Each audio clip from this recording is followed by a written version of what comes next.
Hello students, in the last video we are discussed about the what is the demographical condition and what is the occupational structure in the colonial period ಅಂತಂದ್ರೆ ವಿದ್ಯಾರ್ಥಿಗಳೇ ನಾವು ಹಿಂದಿನ ವಿಡಿಯೋದೊಳಗೆ ಏನು ನೋಡಿದ್ದೀವಿ ಅಂತಂದ್ರೆ ವಸಾಹತುಶಾಹಿ ಆಳ್ವಿಕೆಯಲ್ಲಿ ಜನಸಂಖ್ಯಾ ಸ್ಥಿತಿಗತಿ ಯಾವ ರೀತಿ ಇತ್ತು ಮತ್ತು ಉದ್ಯೋಗದ ರಚನೆ ಏನಾಗಿತ್ತು ಅನ್ನುವಂಥದ್ದನ್ನು ನಾವು ನೋಡ್ತೀವಿ. In this video we are discussed about the what are the infrastructure in the colonial period and what are the positive contribution to the British rule in India. ಹಾಗಾದ್ರೆ ನಾವು ಈ ಒಂದು ವಿಡಿಯೋದೊಳಗೆ ಏನು ನೋಡೋಣ ಅಂತಂದ್ರೆ ಮೂಲ ಸೌಕರ್ಯಗಳು ಅಂದ್ರೆ ವಸಾಹತುಶಾಹಿ ಆಳ್ವಿಕೆಯಲ್ಲಿ ಮೂಲ ಸೌಕರ್ಯಗಳು ಯಾವ ರೀತಿ ಇದ್ದವು ಮತ್ತು ಬ್ರಿಟಿಷರು ಮಾಡತಕ್ಕಂತ ಒಂದು ಧನಾತ್ಮಕ ಸೇವೆಗಳು ಅಥವಾ ಧನಾತ್ಮಕ ಕೊಡುಗೆಗಳು ಯಾವುದವ ಅನ್ನುವಂಥದ್ದನ್ನು ನಾವಿಲ್ಲಿ ನೋಡೋಣ. So when we are observing the infrastructure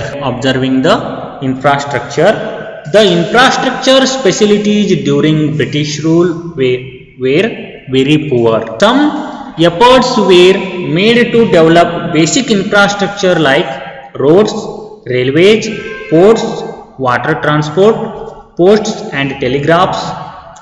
But the main motive behind such infrastructure development was to serve various colonial interests. It means when we are observing the infrastructure, that is only help to the British country.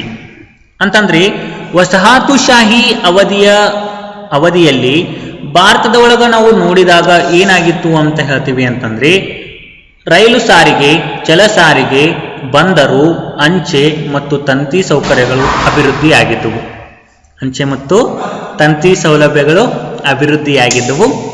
ಆದರೂ ಸಹ ಆ ಎಲ್ಲ ಸೌಕರ್ಯಗಳು ನಮಗೆ ಏನನ್ನ ಕೊಡ್ತಿರ್ಲಿಲ್ಲ ಅಂತಂದ್ರೆ ಯಾವುದೇ ರೀತಿಯಾದಂಥ ಧನಾತ್ಮಕ ಕಾರ್ಯವನ್ನ ಮಾಡಿರಲಿಲ್ಲ. ಆದರೂ ಸಹ ಏನಾಗಿದ್ದು ಅಂತಂದ್ರೆ ಕೇವಲ ತಮ್ಮ ರಾಷ್ಟ್ರದ ಪ್ರಗತಿಗಾಗಿ ಮಾಡಿಕೊಂಡಿದ್ರು ಅಂತ ನಾವು ಹೇಳ್ತಾ ಇದ್ದೀವಿ. So the state of infrastructure as inherited from the British rule is discussed below the points. ಅಂತಂದ್ರೆ ನಾವು ಭಾರತದೊಳಗ ಒಂದಿಷ್ಟು ಏನು ಮೂಲ ಸೌಕರ್ಯಗಳು ಇದ್ದವು, ಅವು ಯಾವ ರೀತಿ ಇದ್ದವು ಅನ್ನುವಂಥದ್ದನ್ನು ನಾವಿಲ್ಲಿ ನೋಡೋಣ. The first infrastructure was roads. ಅಂತಂದ್ರೆ ಮೊದಲನೆಯಾದಂಥ ಒಂದು ಸೌಕರ್ಯ ಯಾವುದು ಅಂತಂದ್ರೆ ರಸ್ತೆಗಳ ನಿರ್ಮಾಣ. The colonial administration could not accumulate much on construction of roads due to scarcity of funds. ಅಂತಂದ್ರೆ ಭಾರತದೊಳಗ ನಾವು ಏನಂತ ಹೇಳ್ತಿದ್ದೀವಿ ಅಂತಂದ್ರೆ ಬ್ರಿಟಿಷರ ಆಳ್ವಿಕೆಗೆ ಮುನ್ನ ಭಾರತದಲ್ಲಿ ನಿರ್ಮಾಣವಾದ ರಸ್ತೆಗಳು ಏನಾಗಿರಲಿಲ್ಲ, ಆಧುನಿಕ ಸಾರಿಗೆ ಪದ್ಧತಿಗೆ ಯೋಗ್ಯವಾಗಿರಲಿಲ್ಲ. ರಸ್ತೆಗಳನ್ನ ಪ್ರಮುಖವಾಗಿ ಭಾರತದೊಳಗೆ ಸೈನ್ಯವನ್ನ ಸಜ್ಜುಗೊಳಿಸಲು ಹಾಗೂ ಕಚ್ಚಾ ಸಂಪನ್ಮೂಲಗಳನ್ನ ರೈಲು ನಿಲ್ದಾಣ ಅಥವಾ ಬಂದರುಗಳಿಗೆ ವರ್ಗಾಯಿಸುವ ಸಲುವಾಗಿ ಏನ್ ಮಾಡಿದ್ರು, ಇಂಗ್ಲೆಂಡಿನ ಆದಾಯ ಮತ್ತು ಲಾಭದ ಉದ್ದೇಶಕ್ಕಾಗಿ ಹಾಗೂ ವಿವಿಧ ದೇಶಗಳಿಗೆ ತಮ್ಮ ಸರಕುಗಳನ್ನು ಮಾರಾಟ ಮಾಡುವುದಕ್ಕಾಗಿ ಏನ್ ಮಾಡಿದ್ರು, ರಸ್ತೆಗಳನ್ನ ನಿರ್ಮಾಣ ಮಾಡಿದ್ರು ಅಂತ ನಾವು ಹೇಳ್ತೀವಿ. The roads that were built primarily served the interests of mobilising the army and shifting raw material. There always remained an acute shortage of all-weather roads to reach out to rural area during the rainy season. As a result, people living in these areas suffered badly during natural climates and famines. So, when we are observing the roads facilities, that is poor roads we are seen in the colonial period, but when the construction of roads that are only helpful to transporting the raw materials and transport to the soldiers in one place to another place. ಅಂತಂದ್ರೆ ರಸ್ತೆಗಳ ನಿರ್ಮಾಣ ಕೇವಲ ತಮ್ಮ ಸೈನ್ಯವನ್ನ ಒಂದು ಸ್ಥಳದಿಂದ ಮತ್ತೊಂದು ಸ್ಥಳಕ್ಕೆ ಕಳುಹಿಸಲು ಮತ್ತು ಕಚ್ಚಾ ಸಾಮಗ್ರಿಗಳನ್ನ ಬಂದರುಗಳು ಹಾಗೂ ಇತರೆ ಸ್ಥಳಗಳಿಗೆ ವರ್ಗಾವಣೆ ಮಾಡುವ ಸಲುವಾಗಿ ಏನ್ ಮಾಡಿದ್ರು, ಅವರು ರಸ್ತೆಗಳನ್ನ ನಿರ್ಮಾಣ ಮಾಡಿದ್ರು. When we are observing the rainy season, that is very bad route in the roads. It means very bad roads we are observing the rural area and some other places. ಅಂತಂದ್ರೆ ಮಳೆಗಾಲದ ಒಂದು ಅವಧಿ ಒಳಗೆ ಏನಾಗಿತ್ತು ಅಂತ ಹೇಳ್ತಿದ್ದೀವಿ ಅಂತಂದ್ರೆ ಗ್ರಾಮೀಣ ಪ್ರದೇಶಗಳಿಗೆ ಮತ್ತು ಇತರೆ ಒಂದಿಷ್ಟು ಪ್ರದೇಶಗಳಿಗೆ ತಲುಪಲು ಏನಾಗಿತ್ತು, ತೀವ್ರಕರವಾದಂತಹ ಕೊರತೆಯನ್ನು ನಾವು ಏನು ಮಾಡ್ತಿದ್ದೀವಿ, ಕಾಣ್ತಾ ಇದ್ದೀವಿ ಅಂತ ಹೇಳ್ತೀವಿ. And the next one is railways. The most important contribution of the British rule was to introduce railways in India in the year of 1850. The railways affected the structure of the Indian economy in two important ways. One is railways enable people to undertake long distance travel. It broke geographical and cultural barriers and promoted national integration. It means when we are observing the railways, that is one of the positive contribution, like a positive credit of British in our country economy. The most important contribution like a railways. In the year of 1850, they introduced the railway facilities in our country economy. The railway affected the structure of the Indian economy in two ways. One is railway enable people to undertake long distance travel. It means the peoples are traveling to one place to another place. That is very critical in that period. But that period, the peoples are using the railways goes on to the long distance to one place to another place. It broke geographical and cultural barriers and promoted a national integration. It means which peoples are not ready to going the another place, but when the railways were established in our country economy, the peoples are migrated to one place to another place using the railways facilities. ಅಂತಂದ್ರೆ ನಾವು ಭಾರತದೊಳಗೆ ನಾವು ನೋಡಿದಾಗ ಏನಾಯ್ತು ಅಂತ ಹೇಳ್ತೀವಿ ಅಂತಂದ್ರೆ, British ಸರ್ಕಾರವು ಏನು ಮಾಡ್ತು, ರೈಲು ಸಾರಿಗೆಯನ್ನು ನಿರ್ಮಾಣ ಮಾಡಿಕೊಡ್ತು 1850ರೊಳಗ. ಯಾವಾಗ ಅಂತಂದ್ರೆ 1850ರಲ್ಲಿ ಬ್ರಿಟಿಷರು ಭಾರತದಲ್ಲಿ ರೈಲು ಸಾರಿಗೆಯನ್ನು ಪರಿಚಯಿಸಿದರು. ಇದು ಬ್ರಿಟಿಷರ ಪ್ರಮುಖ ಕೊಡುಗೆ ಎಂದೇ ನಾವು ಹೇಳ್ತೀವಿ. ರೈಲು ಸಾರಿಗೆ ಭಾರತದ ಆರ್ಥಿಕ ರಚನೆಯ ಮೇಲೆ ಎರಡು ಪರಿಣಾಮವನ್ನು ಬೀರ್ತು. ಒಂದನೇದ್ದು ಅಂತಂದ್ರೆ ಜನರು ದೂರದ ಪ್ರಯಾಣ ಕೈಗೊಳ್ಳಲು ಸಾಧ್ಯವಾಗದಿದ್ದರಿಂದ ಭೌಗೋಳಿಕ ಮತ್ತು ಸಾಂಸ್ಕೃತಿಕ ಅಡೆತಡೆಗಳನ್ನು ಮೀರಲು ಅವಕಾಶವಾಯಿತು. ಅಂತಂದ್ರೆ ಒಂದಿಷ್ಟು ಜನ ನಾವು ನದಿ ದಾಟೋದಿಲ್ಲ ಅದು ಅಂತ ಏನು ಹೇಳ್ತಾ ಇದ್ರಲ್ಲ, ಅಂತ ಜನರೆಲ್ಲರೂ ಏನಾಗಕತ್ರು ಮತ್ತೊಂದು ಸ್ಥಳಕ್ಕೆ ಹೋಗೋದಕ್ಕೆ ತಯಾರಾಗಲು ಇದೇನು ಮಾಡ್ತಾ ಅವಕಾಶ ಮಾಡಿಕೊಡ್ತು. ಮತ್ತೊಂದು ಏನಂತ ಹೇಳ್ತೀವಿ ಅಂತಂದ್ರೆ, ಭಾರತದ ಕೃಷಿ ವಾಣಿಜ್ಯೀಕರಣವನ್ನು ಉತ್ತೇಜಿಸಿ ಗ್ರಾಮೀಣ ಆರ್ಥಿಕತೆಯ ಸ್ವಾವಲಂಬಿ ಸ್ವರೂಪದ ಮೇಲೆ ಪ್ರತಿಕೂಲ ಪರಿಣಾಮವನ್ನು ಬೀರ್ತು. ಅಂತಂದ್ರೆ ನಮ್ಮ ದೇಶದ ರಫ್ತನ್ನು ಹೆಚ್ಚಿಸುವ ಸಲುವಾಗಿ, ಅಂದ್ರೆ ನಮ್ಮ ದೇಶದ ಕಚ್ಚಾ ಸಾಮಗ್ರಿಗಳನ್ನು ಅಥವಾ ಸಿದ್ಧಪಡಿಸಿದಂಥ ಸರಕುಗಳನ್ನು ಒಂದು ಸ್ಥಳದಿಂದ ಮತ್ತೊಂದು ಸ್ಥಳಕ್ಕೆ ಕರೆದೊಯ್ಯಲು ಏನಾಯಿತು, ಸಹಾಯವಾಯಿತು. ಅಂತಂದ್ರೆ the second way, it enhanced commercialization of Indian agriculture, which adversely affected the comparative self-sufficiency of the village economies in India. It means when the people want to cultivate the commercial crop, that commercial crops are exported to one country to another country or one place to another place. That is the use of using the railways facilities. Railways also promoted the foreign trade, but it benefited the Britishers more than the Indians. The construction of railway led to huge economic losses to the Indian economy. The first railway bridge linking Bombay with Thane in the year of 1854. So, when we are observing the picture, that is mainly represented to the first railway bridge linking Bombay to Thane. It means Mumbai to Thane in the year of 1854. ಅಂತಂದ್ರೆ ಆ ಚಿತ್ರದೊಳಗೆ ಕಾಣಿಸ್ತಕ್ಕಂಥ ಮೊದಲ ರೈಲು ನಿರ್ಮಾಣ ಯಾವುದು ಅಂತಂದ್ರೆ, ಮೊದಲ ರೈಲು ನಿರ್ಮಾಣ 1854ರಲ್ಲಿ ಆದಂತಹ ಒಂದು ರೈಲು ನಿರ್ಮಾಣ. ಇಲ್ಲಿಂದ ಮುಂಬೈಯಿಂದ ಥಾನೆಯವರೆಗೆ ಆ ಬ್ರಿಡ್ಜಿನ ಮುಖಾಂತರ ಏನಾಗ್ತಾ ಇತ್ತು, ರೈಲು ಪಾಸ್ ಆಗಿ ಹೋಗ್ತಾ ಇತ್ತು ಅಂತಾನೆ ಹೇಳ್ತಾರೆ. And the third one is air and water transport. Another infrastructure is air and water transport. British government took measure for developing the water and air transport. However, their development was far from satisfactory. It means air and water transports are one of the important infrastructure in the colonial period, but that is also improving the British economy, not our Indian economy. India's, it means inland waterways provide to be uneconomical as in the case of the coast canal. On the Ossia coast, this canal was built at huge cost, but it failed to compete with the railway and finally canal had to be abandoned. It means all transport activities are depending upon the canal, so when we are observing the Indian waterways provide be uneconomic as in the case of the coast canal on the Orissa coast.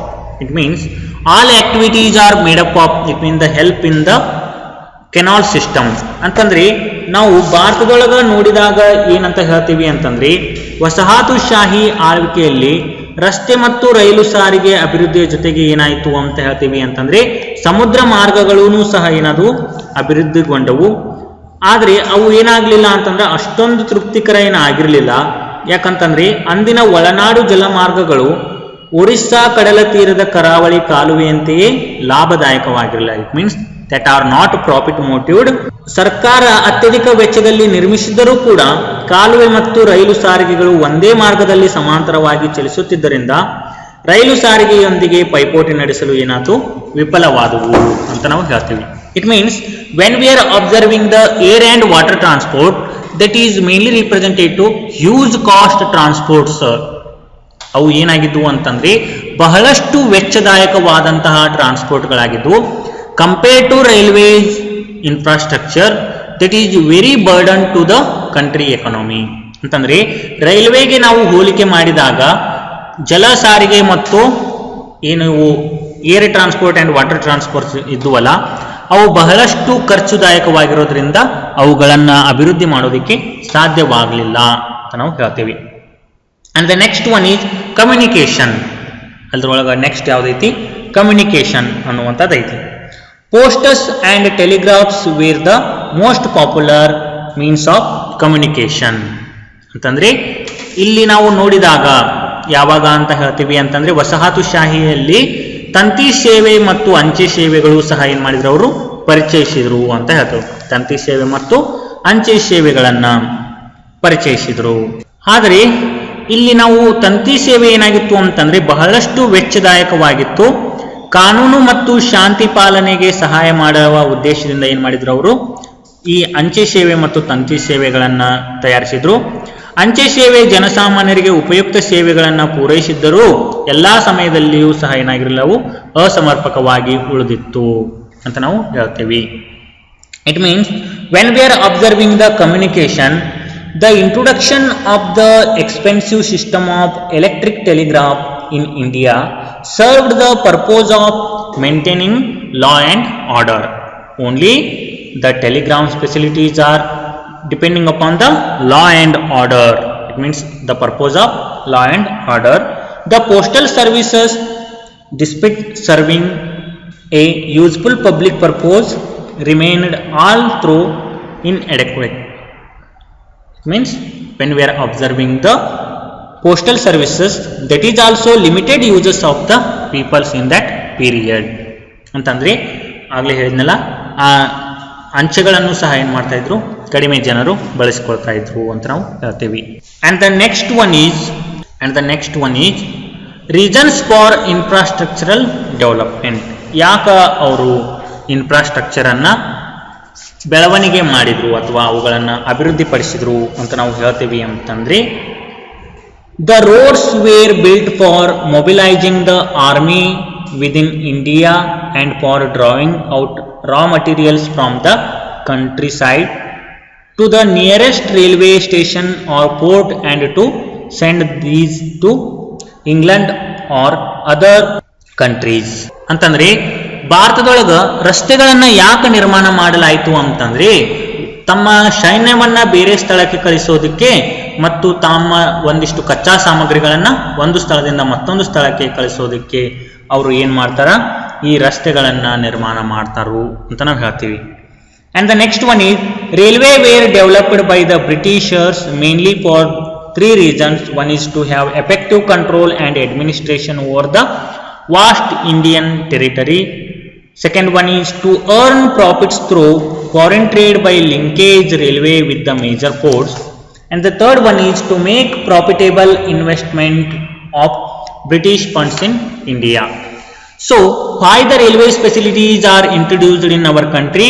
Because of that is also one of the profit motive decision, means profit motive condition. ಅಂತಂದ್ರೆ ಏಕೆ ಭಾರತದೊಳಗ railway ಸೌಲಭ್ಯಗಳನ್ನು ತಂದ್ರು ಅಂತ ಹೇಳ್ತೀವಿ ಅಂತಂದ್ರೆ ಅದು ಸಹ ಅವರ ದೇಶದ ಲಾಭದ ಉದ್ದೇಶನೇ ಆಗಿತ್ತು ಹೊರತು ಭಾರತ ಬಂದು ಅಭಿವೃದ್ಧಿ ಪಡಿಸೋದಕ್ಕೆ ಆಗಿರಲಿಲ್ಲ ಅಂತ ನಾವು ಹೇಳ್ತೀವಿ. And the next one is electric telegraphs. It means the system of electric telegraph was introduced at a high cost to serve the purpose of maintaining law and order.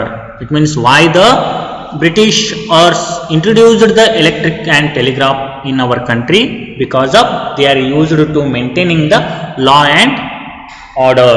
ಅಂತಂದ್ರೆ ಭಾರತದೊಳಗೆ ಯಾಕೆ ಅವರು ಅಂಚೆ ಮತ್ತು ತಂತಿ ಸೌಲಭ್ಯಗಳನ್ನು ತಂದ್ರು ಅಂತಂದ್ರೆ ತಮ್ಮ ಒಂದು ಕಾನೂನುಗಳನ್ನು ನಿರ್ಮಾಣ ಮಾಡೋದಕ್ಕೆ ಮತ್ತು ನಿಯಮಗಳನ್ನು ಹಾಕೋದಕ್ಕೋಸ್ಕರ ಅಂತ ನಾವು ಹೇಳ್ತೀವಿ. And the next one is what are the positive contribution of British rule. ಹಾಗಾದ್ರೆ ವಸಾಹತುಶಾಹಿ ಆಳ್ವಿಕೆ ಅಥವಾ ಬ್ರಿಟಿಷರು ಏನು ಸಕಾರಾತ್ಮಕ ಕೊಡುಗೆಗಳನ್ನು ನೀಡಿದ್ದಾರಾ ಅಂತ ನಾವು ಹೇಳ್ತೀವಿ ಅಂತಂದ್ರೆ the first one is self sufficiency in food grain production. ಅಂತಂದ್ರೆ ಆಹಾರದ ಧಾನ್ಯಗಳಲ್ಲಿ ನಾವು ಏನು ಮಾಡ್ಕೊಂಡಿವಿ ಅಂತ ಹೇಳ್ತೀವಿ ಅಂತಂದ್ರೆ ಸ್ವಾಯತ್ತತೆಯನ್ನು ಕಾಣೋದಕ್ಕೋಸ್ಕರ. It means commercialisation of agriculture initiated by British government resulted in self efficiency in food grain production. It means when we are observing that period, food production is one of the important role to contributing in our country economy. ಅಂದ್ರೆ ಆಹಾರದ ಧಾನ್ಯಗಳನ್ನು ಬೆಳೆಯುವುದರಲ್ಲಿ ಭಾರತ ಒಂದು ಏನಾಗಿತ್ತು ಅತಿ ಹೆಚ್ಚಿನ ಪ್ರಾಮುಖ್ಯತೆಯನ್ನು ಪಡೆದುಕೊಳ್ಳೋದಕ್ಕೆ ಪ್ರಾರಂಭ ಮಾಡಿತು ಅಂತ ಹೇಳ್ತಾರೆ. Better means of transportation and another one is better means of transportation. ಅಂತಂದ್ರೆ ಟ್ರಾನ್ಸ್ಪೋರ್ಟೇಷನ್ ಅಲ್ಲಿನೂ ಅಂತಂದ್ರೆ ಅಂದ್ರೆ ಸರಬರಾಜು ಅಥವಾ ನಾವು ಏನಂತ ಹೇಳ್ತೀವಿ ಅಂತಂದ್ರೆ ವಿದೇಶಿ ವ್ಯಾಪಾರದೊಳಗ ಅಥವಾ ವ್ಯಾಪಾರದ ಒಂದು ಹಂತದೊಳಗೂ ಏನಾಯ್ತದು ಅಭಿವೃದ್ಧಿಯನ್ನ ಕಾಣಿಸ್ತು. Development of roads and railways provided cheap and rapid transport system and opened up new opportunity of economic and social growth. It means when they are introducing the roads and railways that are positive contributed to the country economy, because of when we are seen in our economic condition that is improving our economic condition. ಅಂತಂದ್ರೆ ಭಾರತದೊಳಗ ತಂದು ಅಂದ್ರೆ ಪರಿಚಯಿಸಿದಂತ ರಸ್ತೆಗಳ ನಿರ್ಮಾಣ ಮತ್ತು ರೈಲು ನಿರ್ಮಾಣವೂ ಸಹ ಏನಾಗತೈತಿ ಭಾರತದಲ್ಲಿ ಒಂದು ಅಭಿವೃದ್ಧಿ ಆಗೋದಕ್ಕೆ ಸಾಧ್ಯ ಆಗುತ್ತದೆ. ಚೆಕ್ ಆನ್ ಪ್ಯಾಮೆಂಟ್ಸ್ ಅಂತಂದ್ರೆ ನಾವು roads and railways worked as a greater check on the occurrence and impact of famines as food supplies could be transported to the affected areas in case of droughts. ಅಂತಂದ್ರೆ ಭಾರತದೊಳಗ ಈ ಏನು ಆಹಾರದ ಪದ್ಧತಿ ಏನಾಗಿತ್ತು ಅಥವಾ ಬೆಳೆದಂಥ ಪದ್ಧತಿಗಳನ್ನು ಮತ್ತೊಂದು ಕಡೆ ಸರಬರಾಜು ಮಾಡೋದಕ್ಕೆ ಅಥವಾ ರಸ್ತೆ ಮತ್ತು ರೈಲುಗಳ ನಿರ್ಮಾಣಕ್ಕೆ ಬಳಸಿಕೊಳ್ಳೋದ್ರಿಂದಲೂ ಸಹ ಏನಾಯ್ತು ಅದು ಇಂಪಾರ್ಟೆಂಟ್ ಆಯಿತು ಅಂತ ಹೇಳ್ತೀವಿ. Shift to monetary economy. The another positive contribution was shift to monetary economy. British rule helped Indian economy to shift from barter system of exchange to monetary system of exchange. It means when we are observing the service like our foreign trade, that is only depending upon the British. It means more than, it means 0.5% of foreign trade was depending upon the British rule. When they are introduced the infrastructure that is migrated to other countries. ಯಾವಾಗ ದೇಶದೊಳಗ ಬೇರೆ ಬೇರೆ ಅವರು ನಮಗ ಸೌಕರ್ಯಗಳನ್ನು ನೀಡಕತ್ತಿರಲ್ಲ, ಅದರಿಂದ ನಮಗ ಅಭಿವೃದ್ಧಿ ಆಗೋದಕ್ಕೂ ಸಹ ಏನಾಯ್ತು ಪ್ರಾಮುಖ್ಯತೆಯನ್ನು ಹೊಂದಿತು ಅಂತ ಹೇಳ್ತಾರೆ. Effective administrative setup. It means that is also one of the positive contribution of British rule. The British government had an efficient administration system which served as a ready record for Indian politicians. It means when we are observing the today's our administration, that is the contribution of British rule. ಅಂದರೆ ಭಾರತದೊಳಗೆ ಈಗ ಇತ್ತೀಚಿನ ದಿನಗಳಲ್ಲಿ ನಾವು ಏನು ಹಾಕೊಂಡೇವಲ್ಲ ನೀತಿಗಳು ನಿಯಮಗಳನ್ನು ಅಥವಾ ನಮ್ಮ ಒಂದು ಅಡ್ಮಿನಿಸ್ಟ್ರೇಟಿವ್ ಪದ್ಧತಿ ಅಂತಂದರೆ ಆಡಳಿತ ಪದ್ಧತಿಗಳು ಅವೆಲ್ಲವೂ ಸಹ ಯಾರು ಅವು ಬ್ರಿಟಿಷರಿಂದ ಬಂದಂಥವು ಅಂತ ನಾವು ಹೇಳ್ತೀವಿ. ಇದಿಷ್ಟು ನಿಮ್ಗೆ ಏನೈತಿ what are the positive contribution and what is the infrastructure facilities in our country economy like a colonial period. ಇದಿಷ್ಟು ನಮಗೆ ಭಾರತಕ್ಕೆ ಅವರು ನೀಡಿದಂಥ ಧನಾತ್ಮಕ ಕೊಡುಗೆಗಳು ಏನದವ ಮತ್ತು ಭಾರತದೊಳಗೆ ಏನೆಲ್ಲ ಮೂಲ ಸೌಕರ್ಯಗಳನ್ನು ಅವರು ತಂದರು ಅಂತ ಐತಿ. Okay, in conclusion of the chapter, ಈ ಚಾಪ್ಟರನ್ನು ಕನ್ಕ್ಲೂಷನ್ ಮಾಡೋದು ಆಗಿತ್ತು ಅಂತಂದ್ರೆ when we are studied the Indian economy on the view of independence India, that is the representation of before the independence in India, what are the problems or what is the situation of our country economy ಅಂತಂದ್ರೆ ಈ ಅಧ್ಯಾಯವನ್ನು ನಾವು ಸಂಪೂರ್ಣವಾಗಿ ಅಧ್ಯಯನ ಮಾಡೋದ್ರಿಂದ ನಮಗೆ ಏನೆಲ್ಲ ತಿಳಿದು ಬರ್ತೈತಿ ಅಂತಂದ್ರೆ ವಸಾಹತುಶಾಹಿ ಆಳ್ವಿಕೆಯೊಳಗ ಭಾರತದ ಪರಿಸ್ಥಿತಿ ಏನಾಗಿತ್ತು ಅಂದ್ರೆ ಸ್ವತಂತ್ರ ಬರೋದಕ್ಕಿಂತ ಮುಂಚಿತವಾಗಿ ಭಾರತ ಯಾವ ಪರಿಸ್ಥಿತಿಯನ್ನ ಏನಾಗಿತ್ತು ಅನುಭವಿಸಾಕತ್ತಿತ್ತು ಅನ್ನುವಂಥದ್ದನ್ನು ನಾವಿಲ್ಲಿ ನೋಡ್ತೀವಿ. ಓಕೆ.